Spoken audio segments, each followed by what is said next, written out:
Assalamualaikum warahmatullahi wabarakatuh.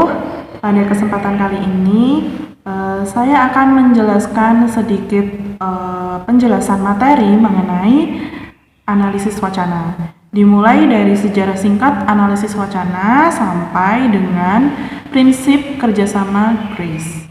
Nah, pada materi sejarah singkat analisis wacana ini, kita bisa melihat pendapat ahli. Ada 3 pendapat ahli yang menjelaskan mengenai apa sih wacana itu.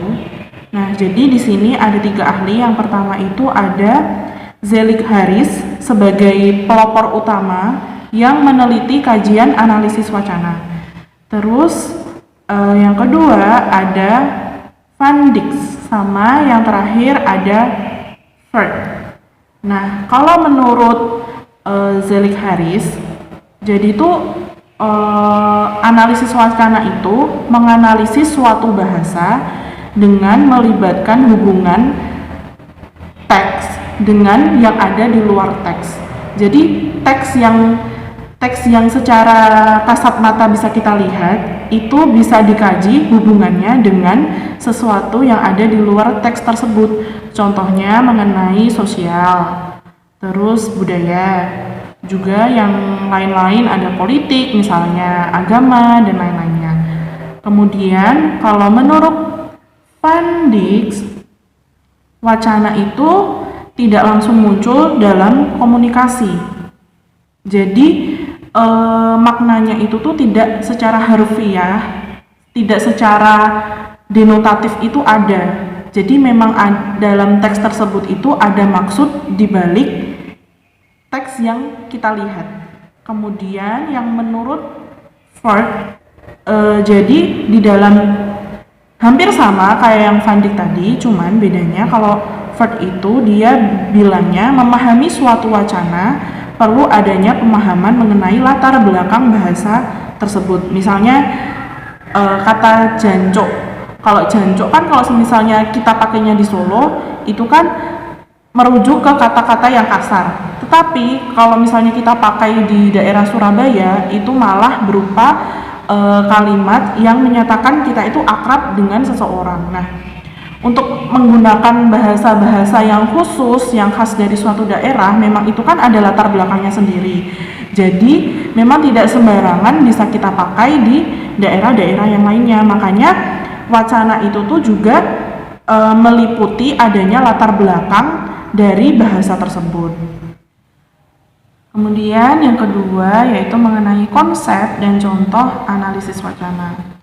Jadi, dalam analisis wacana itu ada yang dinamakan dengan struktur wacana teks, di mana teks yang digunakan dalam misalnya dalam suatu lembaga atau dalam suatu instansi tertentu itu mempunyai suatu tujuan atau mempunyai cita-cita yang mereka ingin capai dengan menggunakan teks-teks tertentu. Contohnya, semisal kalau kita berbelanja di Indomaret, otomatis kan nanti kasirnya itu selalu bilang selamat berbelanja di Indomaret. Nah, itu maksudnya biar kita itu bisa mengunjungi semua retail Indomaret yang ada di Indonesia kayak gitu. Terus contoh yang lain yang seperti dibilang sama Mas Ferdi itu contoh iklan Coca-Cola. Jadi kan Coca-Cola kan distribusinya itu di seluruh dunia, termasuk di Indonesia juga. Jadi penggunaan bahasanya itu disesuaikan dengan bahasa di tempat iklan tersebut. Nah, itu yang dinamakan dengan konteks wacana kultural. Jadi menyesuaikan dengan budaya yang ada di negara tersebut. Nah, kemudian kita akan membahas mengenai wacana itu bisa dijadikan sebagai identitas sosial. Contohnya, kalau semisal kita punya teman yang sukanya itu bercanda, sukanya itu bergurau. Nah, kalau sekalinya dia serius, otomatis kita tidak gampang percaya terhadap teman kita itu. Soalnya memang itu sudah menjadi suatu identitas orang tersebut, teman kita tersebut. Contohnya lagi kalau semisal yang saya contohkan itu seorang YouTuber asal Indonesia yang dia kuliah di Jepang, Jerome Pauline. Dia kan selalu bilang ke followersnya itu kalau dia itu punya cita-cita sebagai Menteri Pendidikan di Indonesia. Nah, dari situ kan kita bisa berspekulasi kalau semisal, wah Jerome kan udah pinter, pasti bisa lah kalau misalnya mau jadi Menteri Pendidikan pun kayak gitu.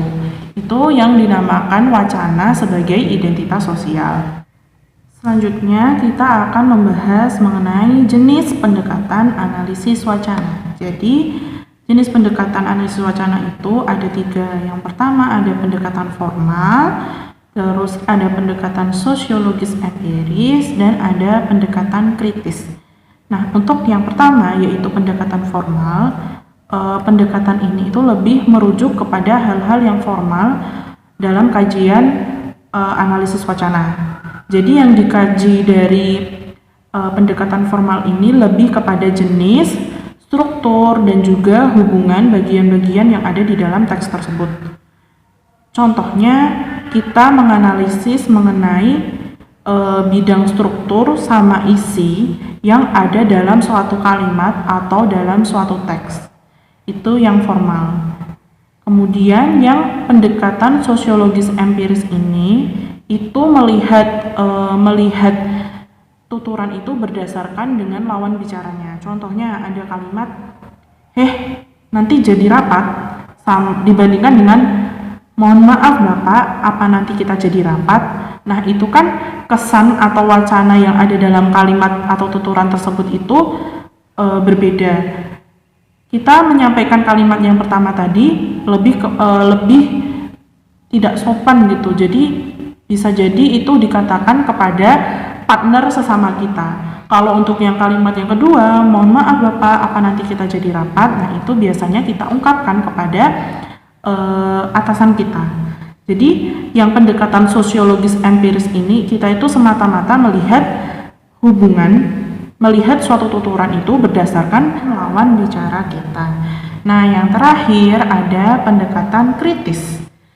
Pendekatan kritis ini menjadi pendekatan kontemporer untuk bahasa dan juga wacana dalam lembaga sosial. Nah, yang dipelopori oleh Ton van Dit, terus ada Norman Fairclough, Gunther Kress, Theo van Loon, dan lain-lain. Yang selanjutnya kita akan membahas mengenai wacana dan masyarakat. Jadi ada yang disebut sebagai komunitas wacana. Nah, komunitas wacana itu merupakan sekelompok orang yang berbagi beberapa jenis aktivitas. Nah, di dalam komunitas wacana tersebut mereka itu memiliki komunikasi khusus yang terjadi di antara mereka, tetapi hanya kelompok mereka saja yang mengetahui mengenai komunikasi tersebut. Jadi ada istilah-istilah khusus yang digunakan dalam komunitas tersebut. Contohnya ada komunitas, misalnya komunitas pemain game Mobile Legends. Pastikan mereka menggunakan istilah khusus yang hanya digunakan di antara pemain game tersebut. Contohnya kata kill, terus ada mabar, terus ada kata newbie kayak gitu. Nah, terus kemudian wacana itu sangat dipengaruhi oleh faktor sosial dan juga kedaerahan. Nah, hal ini disebut bahasa praktik sosial kedaerahan. Contohnya, pemakaian atau pemilihan kata yang kita gunakan kepada orang tua dan juga teman sebaya kita itu berbeda. Kalau pemakaian diksi yang kita gunakan kepada orang tua atau atasan itu pasti lebih sopan dibandingkan dengan teman sebaya kita. Kemudian ada juga wacana gender. Wacana gender ini contohnya yaitu tentang feminisme. Kemudian ada wacana sebagai identitas, berarti memunculkan suatu ciri dari peran seseorang. Contohnya, perempuan itu bisa berperan sebagai wanita, bisa berperan sebagai anak perempuan, istri, kemudian bisa berperan juga sebagai ibu ataupun nenek. Kemudian yang terakhir adalah wacana ideologi. Jadi wacana ideologi ini menjadi proses yang signifikan secara politik dan juga sejarah. Kemudian mengenai konsep dasar analisis wacana pragmatik. Jadi pragmatik itu merupakan studi tentang bagaimana suatu bahasa itu digunakan dalam komunikasi. Kemudian para pengikut aliran pragmatik ini tidak serta-merta melihat suatu bahasa itu hanya dari strukturnya saja, tetapi juga melalui konteksnya. Contohnya kata ngebut benjot. Itu kan kalau kita lihat dari strukturnya itu merupakan suatu frasa, tetapi para pengikut aliran pragmatik itu melihat lebih daripada itu. Jadi ada latar belakang di balik kata tersebut.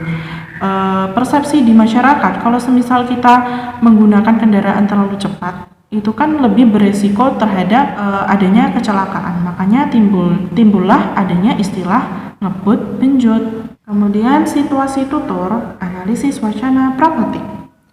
Jadi menurut Leach, ilmu kajian pragmatik yang mengkaji hubungan mengenai situasi tutur yang berupa penutur, mitra tutur, dan juga topik tuturan. Nah, contoh yang bisa kita ambil untuk memahami pragmatik sebagai bagian dari situasi tutur yaitu ada kata letaknya jauh dari kota. Nah, untuk menggambarkan situasi dari kalimat tersebut ada 3, situasi menolak, situasi membujuk, dan juga situasi menginformasikan. Nah, untuk yang situasi menolak, contohnya kita berangkat ke Jogja minggu pagi ya, letaknya jauh dari kota, rumahku kosong kalau ditinggal lama-lama. Nah, itu secara tidak langsung kita menolak untuk ajakan teman kita ke Jogja. Kemudian yang situasi membujuk yaitu soto seger buka cabang di Jogja, letaknya jauh dari kota, tetapi lokasinya sejuk dan juga lahan parkirnya luas. Nah, dalam kalimat ini berarti kan kita membujuk seseorang agar dia itu tertarik pergi atau beli soto seger yang ada di Jogja. Kemudian yang terakhir yaitu situasi menginformasikan. Contohnya, kamu tahu rumahnya Wina? Tahu, nama daerahnya Selo. Mana itu? Letaknya jauh dari kota. Jadi hanya menginformasikan kalau rumahnya Wina itu di Selo yang letaknya jauh dari kota. Kemudian ada aspek-aspek situasi tutur. Yang pertama ada penutur dan juga lawan tutur. Nah, hal ini berkaitan dengan karakter lawan tutur kita seperti usianya, latar belakang sosial ekonominya, kemudian jenis kelaminnya, dan juga tingkat keakraban dan lain sebagainya. Kemudian ada tujuan tuturan. Hal ini dilatar belakangi oleh maksud dan tujuan dari si penutur. Contohnya, pagi, selamat pagi, dan juga selamat pagi itu maksud dan tujuannya sama. Kemudian yang ketiga ada konteks tuturan. Nah, konteks tuturan ini pada hakikatnya berkaitan dengan latar belakang pengetahuan yang dipahami oleh penutur dan juga lawan tutur. Yang keempat dan yang kelima yaitu tuturan sebagai tindakan dan juga tuturan sebagai tindak verbal. Kemudian tindak tutur sebagai analisis wacana pragmatik. Nah, tindak tutur ini merupakan bagian dari analisis pragmatik. Tindak tutur itu sendiri merupakan ilmu bahasa yang mengkaji bahasa dari aspek pemakaian aktualnya. Nah, tindak tutur ini itu merupakan komponen bahasa dan non-bahasa yang meliputi perbuatan bahasa yang utuh, yang menyangkut peserta di dalam percakapan, kemudian bentuk penyampaiannya itu sendiri, atau juga bisa disebut sebagai bentuk penyampaian amanat, topik, dan juga sebagai konteks amanat tersebut. Nah, tindak tutur ini dibagi menjadi 3. Yang pertama yaitu lokusi, yang kedua yaitu ilokusi, dan yang ketiga yaitu perlokusi. Kalau yang ilokusi ini itu hanya menyatakan sesuatu dan menjadi tindak tutur yang paling mudah diidentifikasikan karena menyertakan konteks tuturan. Contohnya, ikan paus adalah binatang mamalia. Kemudian jari tangan manusia jumlahnya 10. Dan juga Joko Widodo merupakan Presiden Republik Indonesia. Nah, ketiga hal ini disebut sebagai tindak lokusi karena perannya itu tuh hanya untuk menginformasikan sesuatu. Kemudian tindak ilokusi ini disebut juga sebagai the act of doing something karena tidak hanya digunakan untuk memberikan informasi saja tetapi juga untuk melakukan sesuatu sejauh situasi tuturnya dipertimbangkan secara seksama. Contohnya, awas ada anjing galak. Yang ketiga yaitu tindak perlokusi.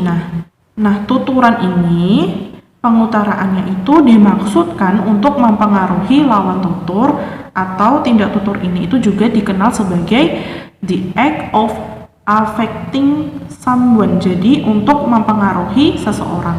Contohnya, sudah 3 hari kamarmu tidak dibersihkan. Dari segi ilokusinya berarti kita menyuruh seseorang untuk membersihkan kamar. Nah, sedangkan perlokusinya berarti seseorang itu bakal ngambil sapu dan juga membersihkan kamar tersebut. Jadi ada efek dan orang lain itu bertindak dari pernyataan kita.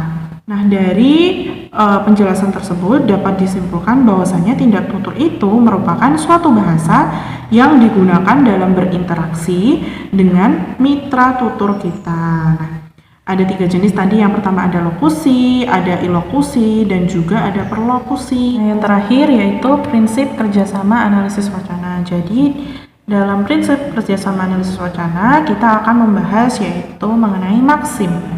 Nah, maksim ini berarti merupakan prinsip yang harus dipahami oleh kedua belah pihak antara penutur dan juga pendengar saat berkomunikasi supaya proses komunikasi dapat berjalan dengan baik.